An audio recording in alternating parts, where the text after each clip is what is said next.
Here are 10 reasons why Filipinos have no manners. Number 1. No basic manners. Whenever you have an interaction with a Filipino, aside from hello ma'am sir, hello sir ma'am, or salamat po, there is no actual manners. The reasons why they say these things to begin with is just from a habit, a force of habit from repetition. Why do you think they say hello sir ma'am? I don't know why when I'm visibly a man and they can see that I'm a man, yet they still refer to me as hello sir ma'am. Or is it because there are so many trans in the Philippines that they don't know and they want to be sure? Either way, beyond that, there's nothing else. If you hold a door for a Filipino, they'll walk through without saying anything. If you say thank you, you'll never say you're welcome. Anything you do in the Philippines will not get a response when it comes to basic manners.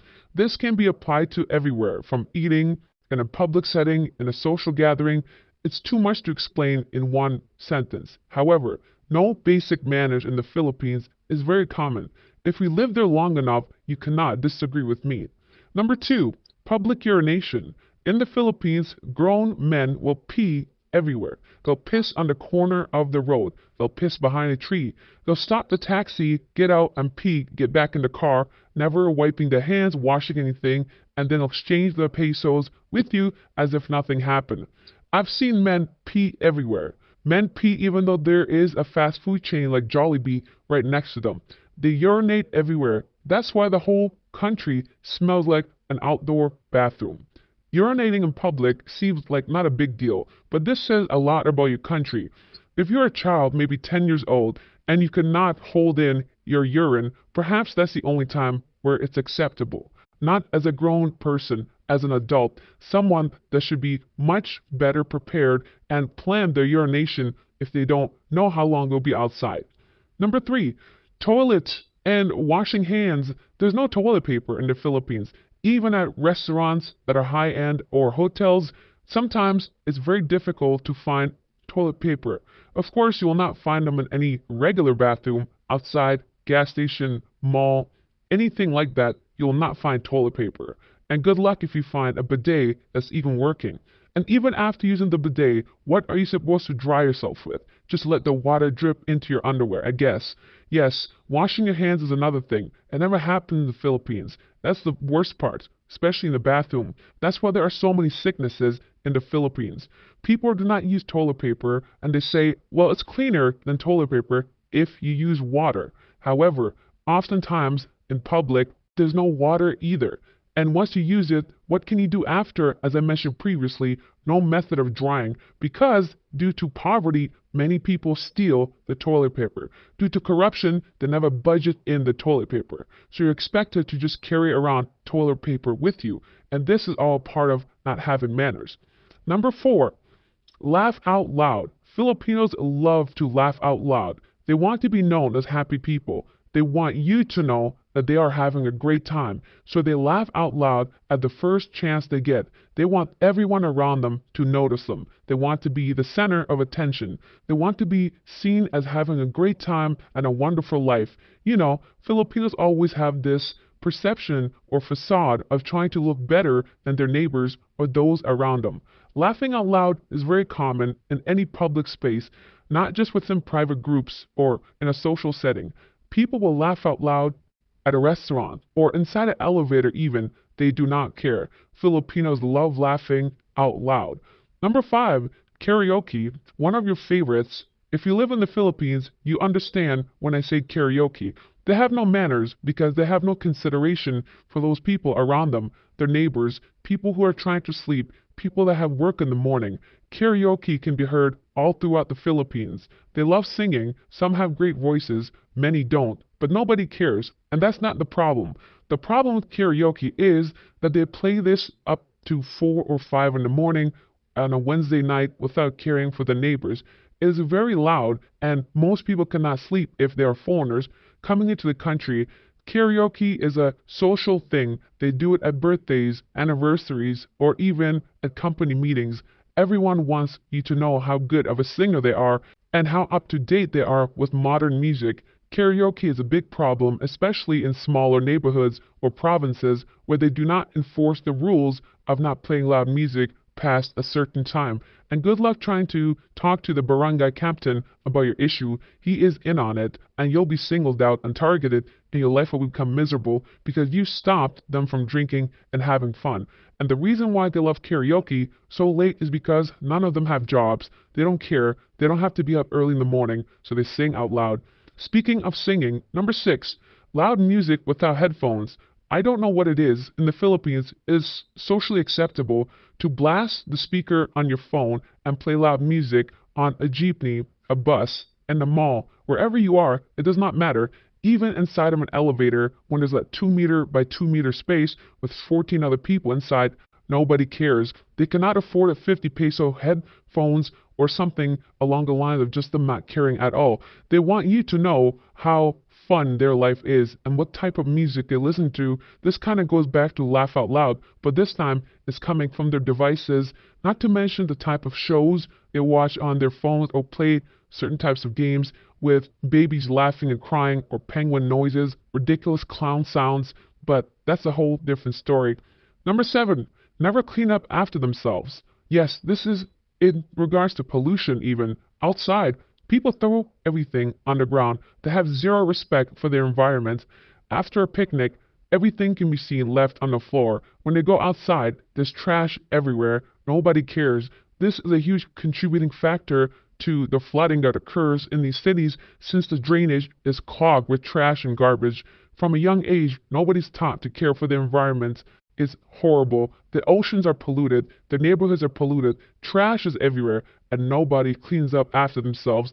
And it's quite sad actually, because the Philippines landscape is beautiful, but it's been treated so horribly by the local people.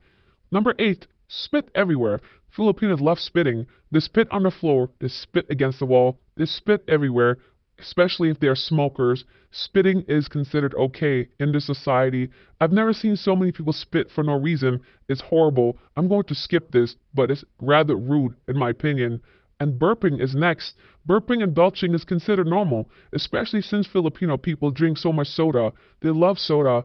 It's free soda everywhere. There's unlimited soda, free refills. You can be in the middle of dinner with a cute Filipina who you think is proper and you're on a great date. Next thing you know, she lets out the loudest burp and pretends like nothing happened. No, excuse me. Oh, sorry. Just giggles and moves along.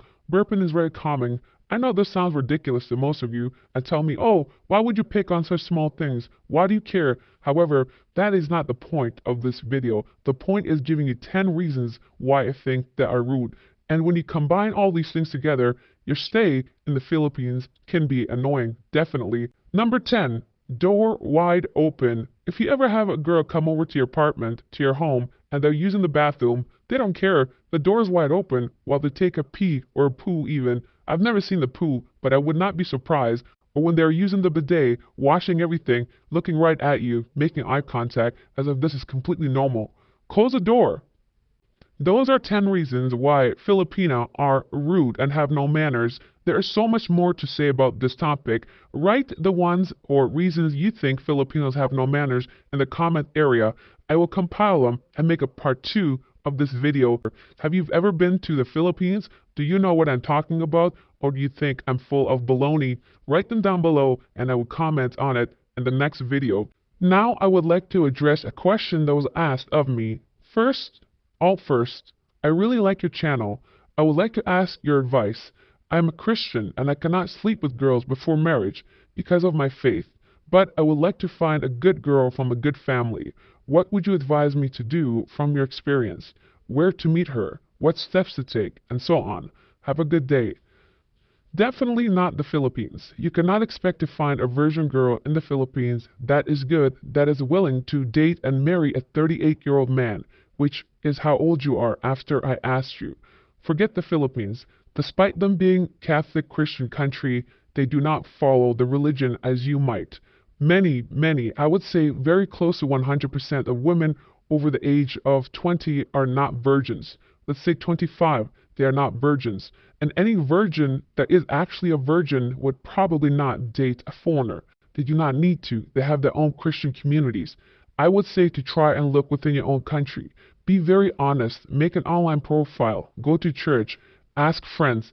If you are a Christian and a Catholic and that you saved yourself up to this age, you should have had many chances, I would assume. So what happened? What went wrong? Let me tell you that going to another country is not going to solve your problems. For yourself, I say to think of what you really want. Is it really your religion? Is it so important to you to wait until marriage? If so, then dedicate your time to meeting the proper person. Have a set of rules, a set of guidelines, follow them. Meet women who are real women, not online. Why would a Christian woman be online? Really, think of it.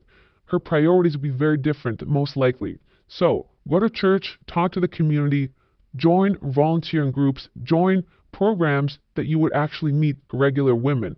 And hopefully, through that, you might meet a virgin.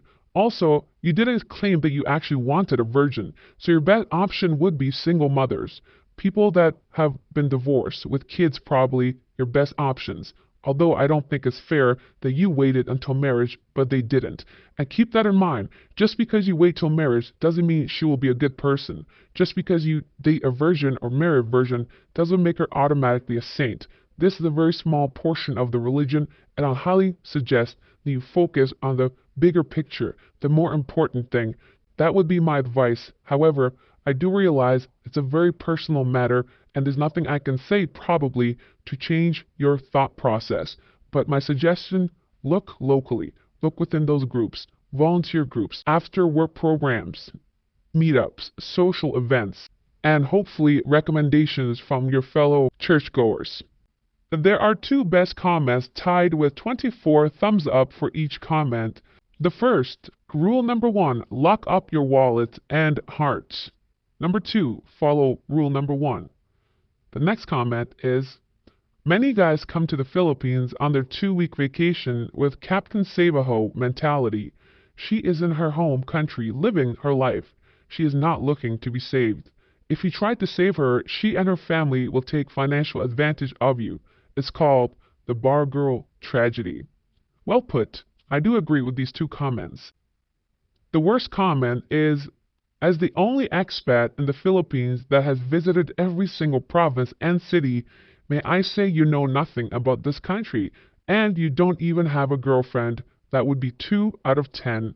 You failed and must rely on a fake voice on YouTube to earn money. Pathetic. This person has zero credibility. Also, think of his ego thinking he's the only expat that has done such a thing, if I even believe that he actually visited every province and city. Furthermore, he knows nothing about YouTube or his partner's program. This channel was banned several times. If I wanted to make money on YouTube, I would not be making negative videos. Most of these videos do not even qualify for the monetization program. Even if they qualified, you have no idea how much money can actually be made from these videos only getting 2 to 3 or 4,000 views. Thanks for watching. God bless.